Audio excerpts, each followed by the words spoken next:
மேன்மை பாராட்டுகிறது கத்தரை குறித்து பவுல் அப்போஸ்தலன் சொல்கிறார். இந்த சிலுவை குறித்து எல்லாமே ஒன்றை குறித்தும் மேன்மை பாராட்டு. நான் சிறுகளும் அவர் பெறும். அந்த வாழ்க்கையில இயேசு எழுதுகிறோம். நான் இருக்கிறது நிர்மூலமாக இருப்பது அவருடைய கிருபை. இயேசு தான் என்னை வாழ வைக்கிறார். ஒவ்வொரு நாளும் புதிய நாளை தருகிறார். இன்னைக்கு வழி நடத்துகிறது அவர் தான். எத்தனை சொல்ல முடியும்? சில நேரங்கள் நான் படித்தேன், நான் முன்னேறினேன், நான் கஷ்டப்பட்ட நாளை அவருக்கு பெரிய உயர்ந்திருந்தேன். இல்லவே இல்லை. ஒரு குஞ்சு ஒரு பொருள் தூக்கினா கூட அவருடைய கிருபை. அவருடைய தலைமையிலும் நம்ம முடியாது. இல்லைன்னா ஒரு சகோதரர் டயலிஸ் பண்ணிட்டு இருக்காரு. நல்ல ஒரு 45 வயசுக்குள்ள தான் இருக்கும். 40 ரொம்ப கம்மி தான். அதுக்கு எத்தனையோ தொழிலாண்டவர் பல காரியங்கள் சொன்னாங்க. மணிக்கணக்காக நான் 2 மணி 3 மணிக்கெல்லாம் நோட்டிருந்தா அவருக்கு சொல்லியிருந்தேன். சொந்த சகோதரனை போல ஒரு 3 நாள் மாத்திரம் கூட அது கூட போடணும். அவ்வளோ ஹை பீச்சாக இருக்கணும். கேட்கவே இல்லை. ஆனால் அந்த என்ன பண்ணிட்டு அந்த கிட்னி அஃபெக்ட் பண்ணி இப்போ டயாலிசிஸ். அப்போ நான் பார்க்குறேன் ரொம்ப வேதனையாக இருக்குது. ரொம்ப கஷ்டமாக இருக்குது. 3 நாளைக்கு ஒரு துப்பு வர சொல்கிறான் மதுரைக்கு. அதுக்கப்புறம் அது ஒரு வாழ்க்கை விட்டுப்பட்டதாக இருக்கும். காலையில் போனால் அங்கே போய் பார்த்தா நம்மளோட சின்ன பிள்ளைகள் வாழ்க்கை கல்யாணம் முடியாதவங்க எல்லாமே லைன் நிற்குது. அவ்வளோ பெரிய கூட்டமாக இருக்கும். அதை பார்க்கும்போது நம்ம ஒன்றுமே இருந்து தெரியுது. ஆனாலும் அந்த நம்ம ரத்தம் ஒவ்வொரு நாளும் சுத்திகரிக்கப்படுது இலவசமா. எவ்வளவு பணங்கள் செலவழிச்சு எவ்வளவு வேதனைக்கு மத்தியில் இப்போ நம்ம சாப்பிட்ற சாப்பாட்டில் என்னாலும் அதுக்கெல்லாம் சேரும். அது அந்த ரத்தத்தோட கலந்துக்கணும். இந்த ரத்தத்தில் உள்ள அழுக்க கிளீன் பண்ற வேலை தான் கிட்னி. இந்த கிட்னி பழுதுபடுத்தாக்கி அறிவியல் பூர்வமா கண்டுபிடிக்கப்பட்டிருக்குது. டயாலிசிஸ் பண்ணலாம், ரத்த சுத்திகரிப்பு பண்ணலாம் அப்படின்னு சொல்லி இந்த சுத்திகரிப்பு இன்னைக்கு பண்ணியாச்சு. ஒரு 2 நாள் 3 நாளுக்கு அப்புறம் வாமிட் வந்துடும். இருக்க முடியாது. மறுபடியும் ஓடுறாங்க. அந்த மிஷின்ல மாட்டி அந்த ரத்தத்தெல்லாம் சுத்திகரிக்கலாம். அது ஒவ்வொரு நாளும் நம்ம ஒரு 3 நாளைக்கு இங்கிருந்து மதுரை போய் பண்றாங்க. ஆண்டவர் நமக்கு ஒவ்வொரு நாளும் சரீரத்தை சுத்திகரிக்கிறார், ரத்தத்தை சுத்திகரிக்கிறார். நம்முடைய ரத்தங்கள் எல்லாம் முழு சரீரத்துக்கும் ஓடுது. அது எங்க போகுது?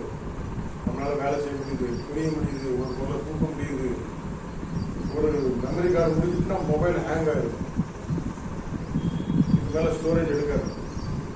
நமக்கு சின்ன வயசுல இருந்து எவ்வளவு மெமரி பவர் இருக்கு நம்ம மூளையில, அவ்வளவு ஞாபக சக்தி.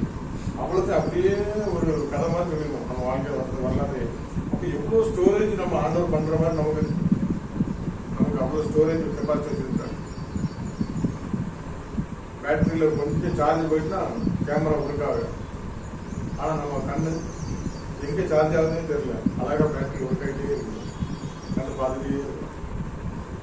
சுவாசம் 1 செகண்ட் 10 நிமிஷம் அப்படியே 5 நிமிஷம் இருந்தாலே போதும். மூச்சே இல்லாம வாழ முடியுமா? ஒரு நொடி பொழுது கூட கேப் விடாம இத்தனை வந்த காலங்கள் நல்ல அப்படியே இயங்கிக்கிட்டே இருக்குது. இருதே பிடிச்சிக்கிட்டே இருக்குது.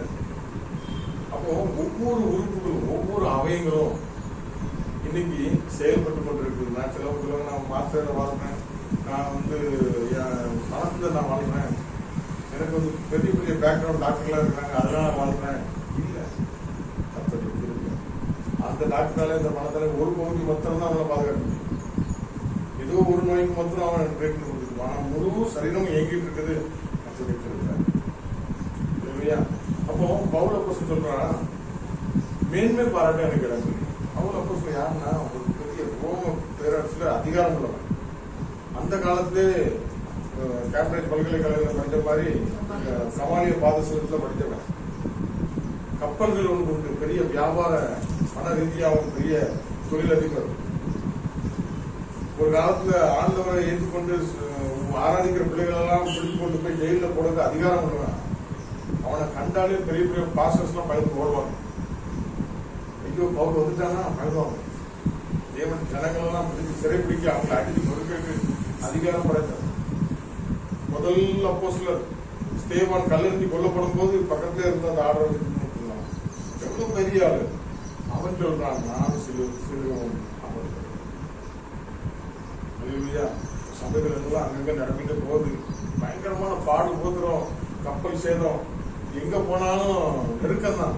எல்லா வகையிலும் நெருக்கப்பட்டும் ஒடுங்கி நீ போவதில்லை, கலங்கினாலும் மனம் முறிவதில்லை, கைவிடப்படுவதில்லை, என் கிருபை உனக்கு போதும் ஆதர் சொன்னார். தலைவிடத்துல அப்ப ஒரு காரியத்தை குறித்து அவன் பாக்குறான். எத்தனை பேருக்கும் அற்புதம் நடக்குது, என்னை கொண்டு ஆண்டவர் பெரிய அற்புதம் செய்யறாரு, ஊழியம் செய்யறாரு, எத்தனையோ சபைகள் ஆசிரியர், எத்தனையோ சீடர்கள் உருவாக்கி போறாங்க. ஆனா எனக்கு என் கண்ணுல இருந்து கண்ணீர் வடிக்கிட்டே இருக்குது. அதை நிப்பாட்ட முடியல. நீங்க அந்த வசனத்தை வாசித்து பார்த்தீங்கன்னா 6ஆம் வசனம், சத்தியமானதை நான் பேசுகிறேன், நான் மேன்மை பாராட்ட மனதா இருந்தாலும் நான் புத்தீரன் அல்ல, ஆனாலும் ஒருவனும் என்னிடத்தில் காண்கிறதுக்கும் என்னாலே கேட்கிறதுக்கும் மேலாக என்னை எண்ணாதபடி அப்படி செய்யாதிருப்பேன். அன்றியும் எனக்கு வெளிப்படுத்தப்பட்டவைகளுக்குரிய மேன்மை நிமித்தம் நான் என்னை உயர்த்தாதபடிக்கு, அன்றியும் எனக்கு வெளிப்படுத்தப்பட்டவைகளை குறித்து மேன்மை நிமித்தம் நான் என்னை உயர்த்தாதபடிக்கு என் மாம்சத்திலே ஒரு முள் கொடுக்கப்பட்டிருக்கிறது. என்னை நான் உயர்த்தாதபடிக்கு அது என்னை குட்டும் சாத்தானுடைய தூதனாய் இருக்கிறது. அது என்னை விட்டு நீங்கும்படி நான் 3 தரம் கர்த்தரிடத்தில் கேட்டேன், வேண்டிக் கொண்டேன். அதற்கு அவர், என் கிருபை உனக்கு போதும், பலவீனத்திலே என் பலன் பூர்ணமாய் விளங்கும் என்றார். ஆகையால் கிறிஸ்துவின் வல்லமை என் மேல் தங்கும்படி என் பலவீனத்தை குறித்து நான் மிகவும் சந்தோஷமாய் மேன்மை பாராட்டுவேன். அந்தபடி நான் பலவீனமாய் இருக்கும் போதே பலனுள்ளனாய் இருக்கிறேன். ஆகையினால் கிறிஸ்துவின் நிமித்தம் எனக்கு வரும் பலவீனங்களிலும் நிந்தைகளிலும் நெருக்கங்களிலும் துன்பங்களிலும் இடுக்கண்களிலும் நான் பிரியப்படுகிறேன். கிறிஸ்துவின் பொறுத்து எனக்கு வருகிற நெருக்கம், பாடு, உபத்திரத்தை நான் பிரியப்படுகிறேன். அது என்ன பண்ணு, ஆற்றலாக திட்டி செய்கிறேன். ஆகவே நாளில் நாம் கேட்ட வார்த்தைக்கு அவனுக்கு ஒரு பெரிய ஒளிக்காரன், எத்தனை பேருக்கு அற்புதம் நடக்குது, அற்புத அதிசயங்களும் நடக்குது. ஆனா அவன் வாழ்க்கையில ஒரு கண்ணுல இருந்து கண்ணீர் வடிக்கிட்டே இருக்கான். என் சரீரத்திலே அவன் என்ன சொல்றாரு, என் மாம்சத்திலே ஒரு முள் கொடுக்கப்பட்டிருக்கிறது. அல்லேலூயா. என் மாம்சத்திலே ஒரு முள் கொடுக்கப்பட்டிருக்க என்ன முள்? நான் எங்கேயாவது ஒரு இடத்துக்கு போய் நிக்கலாம்னு பார்த்தாச்சுனாக்கி, நான் ஒரு நல்ல எங்க வீட்டுல ஒரு சில குடும்பத்தை பார்த்தீங்கன்னா யாருக்காவது ஒரு 5 பிள்ளைன்னா ஒரு பிள்ளை மாத்திரம் ஏதாவது கஷ்டப்பட்டிருக்கோம், இல்லைன்னா ஏதாவது ஒரு ரிமார்க் பண்ணிட்டு போயிருக்கோம். யாராவது ஒருத்தர் இவர் பெரிய கலெக்டர் மாதிரி கழிட்டு இருக்கும்போது, சந்தோஷமா கழிட்டு இருக்கும்போது, அந்த பிள்ளை ஓச்சை எப்படி நல்லா இருக்குதா, அதோட சரி அந்த முள்ளு சதக்குன்னு என்னாவும் சுத்தமாயிடும். அந்த பிள்ளைக்கு குழந்தை இல்லையோ தெரியும், அது கேட்க வர தெரியுமா, அதான் முள். ஒரு முள்ளு அந்த சாத்தானுடைய கொட்டுகிற தூதனா இருக்கிறான். அவன் என்ன பண்ணுவான்னா, இவன் நம்ம தான் சந்தோஷமா இருக்கணும்னு சொல்லி போட்டு சற்று ஒரு முள். இது அவனுக்கு தாங்கவே முடியல. யாருக்கு? அவனுக்கு. எத்தனை பேருக்கு தோணுதோ எல்லாருக்கும் அற்புதம் நடக்குது. ஏன் கண்ணுல இருந்து கண்ணீர் வடிஞ்சுக்கிட்டே இருக்குத, இதை சரி பண்ண முடியாத போல என்று சொல்லி 3 தரம் ஜோமனி பார்த்திருக்கான். ஆண்டவர் என்ன சொல்லிட்டாருன்னா, உனக்கு போதும், என் பலவீனத்தில் என் பலன் பூரணமாய் விளங்கும். இந்த பலவீனத்துல ஏன் பலன் பூரணமா விளங்கும்? என் கிருபை உனக்கு போதும்பா. உனக்கு கடன் பண்றீங்க, இல்ல உனக்கு வியாதியா, ஏதோ ஒரு முள்ளா எல்லாம் நல்லா இருக்கு, இது மொத்தம் எல்லாம் நல்லா உட்காந்து தூங்கிருப்பேன், ஒரு வேலையும் செய்ய மாட்டேன், ஊழியம் செய்ய மாட்டேன், ஆண்டவர் தேட மாட்டேன். அப்ப அந்த ஒரு முள்ளு நம்மள என்ன பண்ணுது? ஆண்டவர் பக்கமா இருக்கு. நான் மேன்படுற நேரத்துலாம் சரி. அப்ப ஆண்டவர் என்ன நான் உயர்த்தாதபடிக்கு ஏன் நன்மைக்காக சில நெருக்கத்தை கொடுத்திருக்கிறார், சில பாடுகள் கொடுத்திருக்கிறார்கள். அல்லேலூயா. நம்ம நினைக்கிறோம் இது மாத்திரம் இல்லைன்னா, நம்ம இது மாத்திரம் ஆண்டோடு தூரமா போயிருக்கோம், நான் வானத்துக்கு எதிர்த்து மேல போயிருக்கோம். அதனால சில நேரம் நம்ம இந்த குதிரைக்கு ஏன் கொம்பு கொடுக்கல? அது போற ஸ்பீடுக்கு அடிக்கிற ஸ்பீடு ரொம்ப இருந்துச்சுன்னா கிழிச்சிட்டு போயிருக்காது. அது இல்லையா? அதனாலதான் அதுக்கு கடிவாளம் போட்டு கண்ணெல்லாம் வெளியே எங்க பார்த்துச்சுன்னா பச்சை பார்த்து சாடிடும். அதனால நேரம் ரோட்டை மட்டும் பார்க்க சொல்லி அந்த கண்ணெல்லாம் மாட்டி விட்டுருந்தா அப்படி வழங்கா போயிட்டு இருக்கு. அது இல்லையா? ஆகவே தேவனுக்கு முன்பாக அந்த பவுல் அப்போஸ்தலன் சொல்கிறான், அந்தபடி நான் பலவீனமாய் இருக்கும் போது பலமுள்ளவனாய் இருக்கிறேன்.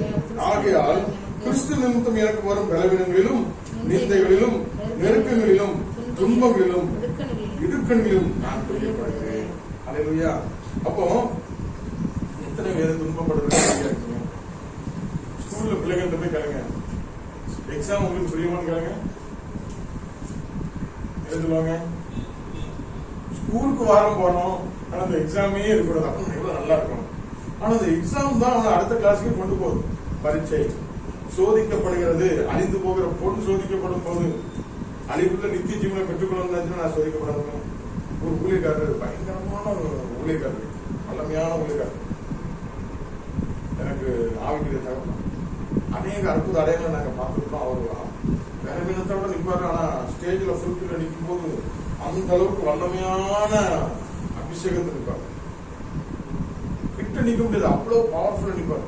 இத்தனை மணி நேரம் எப்படி இவர் நிற்கிறார் என்று சொல்லி ஆச்சரியப்படுவாங்க. காலையில ஜபத்தை நிற்கும் போதும் அந்த மாதிரி இருக்கும், வல்லமையான ஒழிக்கிறது. ஆனா கடைசி நாட்கள்ல ஒரு மாதம் ஹாஸ்பிட்டல கிடந்து அப்படியே ஒடுங்கி சரீரம் எல்லாம் உருகுலைந்து எழுந்து ரொம்ப அப்படியே வேதனை பாடு அப்படியே நெருக்கப்பட்டார். ரொம்ப கஷ்டமா இருந்தாங்க. வலிமையா வாழ்ந்த தேவ மனுஷன், எத்தனை பாடுகள், எத்தனை முள்கள் குத்துதாங்க என்று சொல்லி எவ்வளவு பிரயாசப்பட்டோம். இல்ல அவங்க மரணத்தை தான் போய் சமைக்க முடியுது. அந்த ஒரு மாதம் அவங்கள நொறுக்கு, அந்த ஒரு மாதம் அவங்களை குத்துற அந்த முள்ளு செத்து போய் வாழவே நடந்துருந்தாங்க எங்க ஊர்ல. ஆபரணம் பண்ண ராத்திரி முழுவதும் அவங்க உட்காந்து ஜோ பண்ணி காலையில பார்த்தீங்கன்னா அவர் சூப்பர் ஆயிட்டார். ஸ்கின் சரியாகி அப்படி ஏற்றி போட்டார். அதை இவர் பிழைக்க மாட்டாருன்னு சொல்லி உடம்பு உள்ள பக்கமா இருந்தவங்க என்ன வியாதியை தெரியல, உடம்பு முழுவதும் பற்களால ட்ரெஸ்ஸை போட முடியாது. அப்படிப்பட்ட எப்படிப்பட்ட நெருக்கத்தில் இருந்தாங்க. ஐயா சொன்னோடனே அவங்க வந்து ஜோ பண்ணாங்க, போராடி ஜெபிச்சார். அது வந்து உடனே பார்த்து அதுக்கப்புறம் அவரு ரொம்ப உடனே ஆண்டுக்காக வைராக்கம் வந்தார். அப்போ ஜெபத்தின் மேன்மைய அப்படிப்பட்ட வல்லமையான ஊழியக்காரங்களும் செத்து போன குழந்தைய உயிரோடு இருக்குது. என்னுடைய மேத்யூடைய அந்த சிடி ஸ்கேன் ரிப்போர்ட்டை மாத்தி கையில வச்சு அந்த குழந்தைய ஜெபிச்சு கையில கொடுக்கும்போது இப்பயும் செக் பண்ணி பாரு, ரிப்போர்ட் மாறிட்டுன்னா அதே மாதிரி மாறிடுச்சு. எவ்வளவு வல்லமையான ஊழியர். தேவனுடைய மகிமை பிரசனம் அவர் ஆட்கொண்டு அவர் வாழ்க்கையில பெரிய கப்பல் படையில வேலை செஞ்சு டிஆர்எஸ் வாங்கி பேங்க்ல வேலை செஞ்சு 2 மணிக்கு பேங்க் முடிஞ்சுட்டாங்க. அவருடைய சொந்த காரை எடுத்துட்டு அப்படியே தண்ணி கூட வெளியில எங்க குடிக்க மாட்டாரு. ஒவ்வொரு கிராமத்தையா பட்டி தொட்டிலாம் போய் ஊழி நினைச்சிட்டு நைட்டு போன வீட்டு மரண காலில் பேங்க் 15 வருடம் 1 பைசா கூட காணிக்க வாங்காம தேவனுக்காக வைராக்கியமாக திருநெல்வேலி மாவட்டத்தில் இருக்கிற சின்ன சின்ன கிராமம் இருக்கலாம், எங்கேயாவது ஒரு இடத்துல ஒரு கிராமத்துல நிற்பாரு. சாயங்காலம் ஆபீஸ் முடிஞ்சு பைக் அது கூட காரு. அப்போ ஒருத்தருக்கு பைக்ல வந்துட்டு இருக்கும்போது ஒரு திருடன் வழிமறிச்சானவன். அப்போ அந்த நேரத்துல இவங்க பின்னாடி ஒரு பெரிய படைய வதுப்பா லைட்டா இருக்குது, ஓடி விட்டு அவனை விட்டுன்னு சொல்லிட்டாங்க. பின்னாடி பார்த்தா ஒன்றும் முடிக்கிறது. ஆனா அந்த அவன் கண்ணுக்கு அப்படி தெரியுது. தேவ தூதர்கள் அந்த ஊழியக்கார அப்படி வல்லமையாக பயன்படுத்தார். ஒரு சில இடங்கள்ல சில கிராமத்துக்கு போனதுன்னா அந்த ஊருக்குள்ளே போக முடியாது. எல்லாருமே சாமியாடியா இருப்பாங்க, இல்லைன்னா பெரிய வைராக்கியம் உள்ள மத பற்றுள்ளவங்களா இருப்பாங்க. அப்ப அந்த ஊர் எலிகளை போய் நின்றுட்டு அப்படியே தோண்டிட்டு இருப்பாங்க. யாராவது ஒருத்தர் யார் வந்து எங்க கேட்டோம்னா அந்த மாதிரி இயேசுடைய ஊழியம் பண்றேன், ஆண்டவர் ஊருக்காக ஜெபிக்க சொல்லியிருக்கிறாரு, என் வீட்டுல பிள்ளைகளுக்குலாம் கல்யாணம் நடக்காம இருக்கு அப்படின்னு சொல்லுவாங்க. அதெல்லாம் அந்த ஒரு குடும்பம் கூட்டு போவோம். அவர் அந்த வீட்டுக்கு போய் நம்ம சபை ஸ்தாபகர் நம்முடைய ஜோசப் ஜார்ஜ் நம்மளுடைய அந்த ஒரு குடும்பத்துக்கு மந்திரம் போயிருப்பாங்க. அந்த குடும்பத்துல அந்த ஊர்ல பாத்தீங்கன்னா இவனுக்கு ஜெயமா இருப்பான், அவன் அவனுக்கு மந்திரம் பண்ணிட்டு இருப்பான். இப்படிதான் அங்க வீடு ஊரே கட்டப்படுகிறார். இவர் போய் ஜெபிச்ச உடனே அந்த வீடு மொத்தம் அப்படியே சொல்லிப்போம். அந்த வீடு மொத்தம் அந்த பிள்ளைகளுக்கெல்லாம் நன்மையான காரியங்கள், அந்த பிள்ளைகளுக்கெல்லாம் திருமண காரியங்கள் எல்லாம் நடக்குமா. அதுக்கப்புறம் அது அப்படியே செழிப்பாய் வரதை பார்த்துட்டு எப்படி நடந்துச்சு, இந்த மாதிரி தேவனுடைய மனசை வந்து ஜெபிக்கிறாரு, இவங்க வந்து ஜெபிச்சனால நடக்குது. அப்புறம் அந்த அந்த ஊருக்கார அந்த சாமியாடி இப்போ நான் வந்து மனம் திரும்பி ஆண்டுக்காக சொல்லி சாட்சி. அப்புறம் அந்த ஊர்ல இருக்கிற நிறைய குடும்பங்களும் வந்துடும். இப்படி வல்லமையா எடுத்து பயன்படுத்தப்பட்ட மனசு. அப்புறம் கடைசி நாட்கள்ல ஒரு மாதங்கள் அப்படி வியாதியை பார்த்து வேதம் இருக்கும் போது எனக்கு ரொம்ப பாரமா இருக்கு. அந்த இப்படி வல்லமையா பயன்படுத்தின நீங்க கடைசியில் அவங்களுடைய முகத்தை அப்படி அவ்வளவு எவ்வளவு தடியா இருந்தாங்க, இப்படி விளைஞ்சிட்டாங்க, இவ்வளவு வேதனை பாடுகள். இந்த பாடுகள் ஒவ்வொருத்தரம்னா சில நேரங்கள்ல ஆண்டோட சமூகத்தை கொண்டு போய் அந்த திடீர்னு அந்த நேரத்தில் நம்ம என்ன முடிவு கொண்டு நிலைத்திருக்கோம் ரசிக்கணும்னு பயந்து சொல்லியிருக்கு. திடீர்னு ஒருத்தன் மறைச்சான்னா அவன் எங்க போவோம்? பல அற்புதங்கள் பிசாசு துரத்தி அற்புதம் பண்ணியிருந்தாலும் அந்த நேரத்தில் நம்ம எப்படி இருக்கோம் தெரியாது. அதனால நேசிக்கிற பிள்ளைகளை ஆண்டவர் செஞ்சுக்கிறார். ஒரு பாடு, ஒரு கோத்திரம், கொஞ்சம் பிள்ளைகள் நம்ம காப்பாற்றணும், பணம் காப்பாற்ற நினைப்போம். ஒரு நாள் கழிச்சு எசப்பா எசப்பா எசப்பா எசப்பான்னு அப்படியே ஆத்மால நம்ம ஜெபிக்க ஆரம்பிப்போம். ஆண்டவர் நான் ஏதாவது தப்பு செஞ்சு மன்னிச்சிருக்கப்பா ஒப்பு கொடுக்க நம்மள ஆண்டவர் அந்த பரலோக ராஜ்யத்துக்கு கொண்டு போக முடியாத இந்த ஒரு நெருக்கத்தின் வழியா, பாடு வழியா, வேதனை வழியா நம்மளை சிக்ஷித்து பொன்னாக விளங்க செய்து ஒழிக்க வச்சிருந்தார். அல்லேலூயா. ஆகவே பரிசுத்தவான்களுக்கு சில நேரம் அப்படிப்பட்ட பாடுகள் வருகிறது. பவுல் அப்போஸ்தலன் அப்படிப்பட்ட பாடுகள் வழியா கலந்துட்டபடி அவன் சொல்றான், அதற்கு அவர் என் கிருபை உனக்கு போதும், பலவீனத்தில் என் பலன் பூர்ணமாக விளங்கும் என்றார். ஆகையால் கிறிஸ்துவின் வல்லமை என்மேல் தங்கும்படி, கிறிஸ்துவின் வல்லமை என்மேல் தங்கும்படி என் பலவீனங்களை குறித்து நான் மிகவும் சந்தோஷப்பட்டு மேன்மை பாராட்டுவேன். அல்லேலூயா. ஒரு காலத்துல நம்ம பிசினஸ் பண்ணோம், வேலை செஞ்சோம், பயங்கரமா இருக்கும்.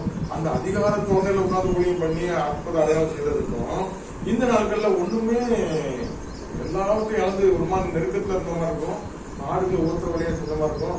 ஆனா அங்க போனா அற்புதம்.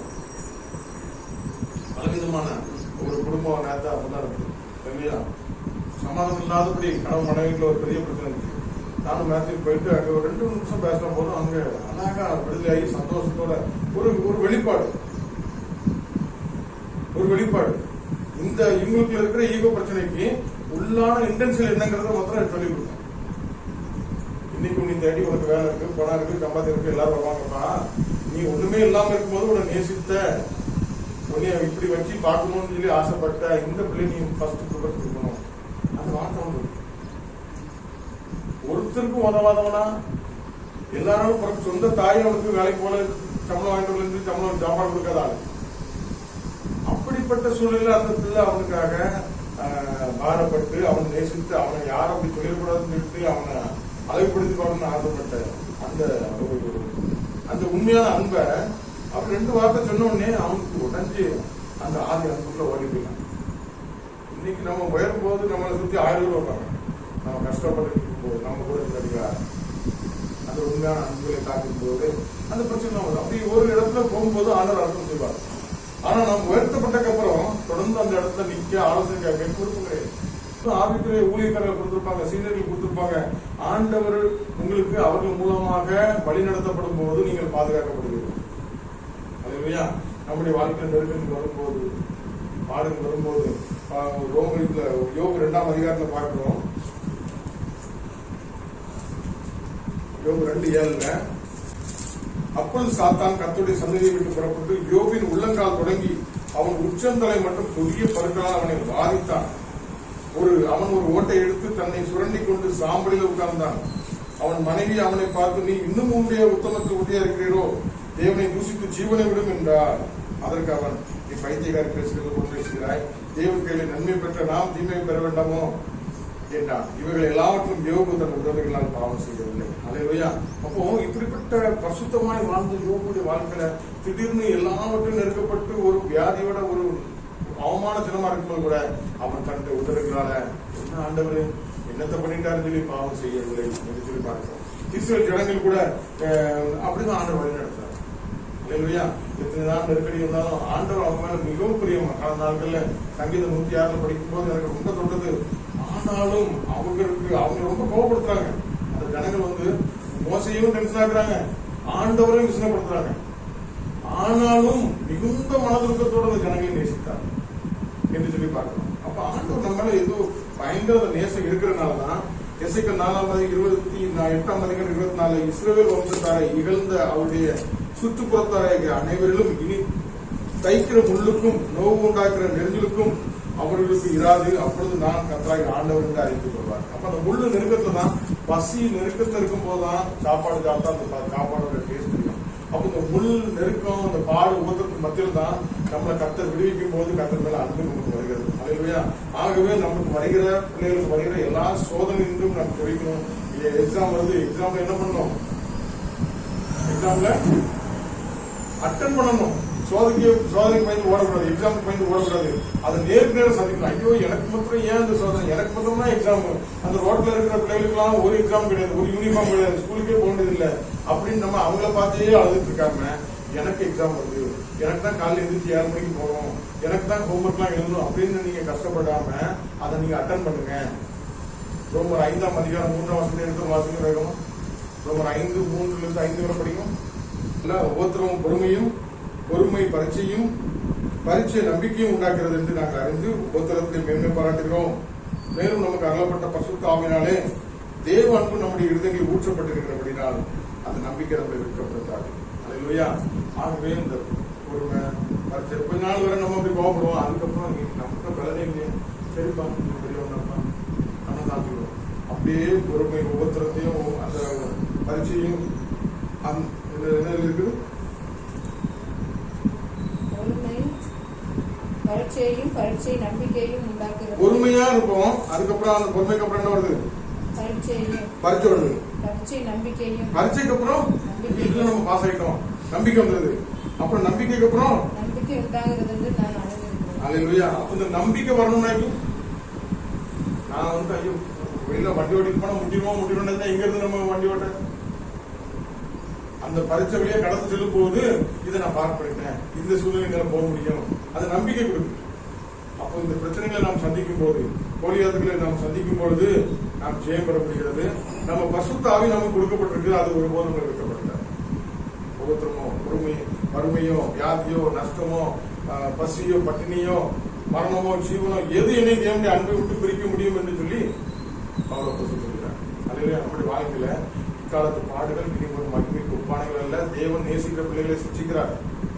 தகப்பன் சிச்சியாத பிள்ளை உண்டோ, அது பேலியாரி பிள்ளை. தகப்பன் பிள்ளையை சிக்கிறார்னா நம்ம ரொம்ப சோதிக்கப்படணும்னா ஆண்டு சோதனை பண்ணுவோம். அல்லேலூயா. ஆகவே ஆண்டோடைய சமூகத்தில் நம்ம அர்ப்பணிப்போம். அந்த புல் கொடுக்கப்பட்டது, ஆனால் முள்ளுக்காக ஒரு குறிப்பிட்ட தூரம் ஜோங்கிட்டு அதுக்கப்புறம் அதுக்காக சோதனை போட ஆரம்பிச்சாரு. அல்லேலூயா.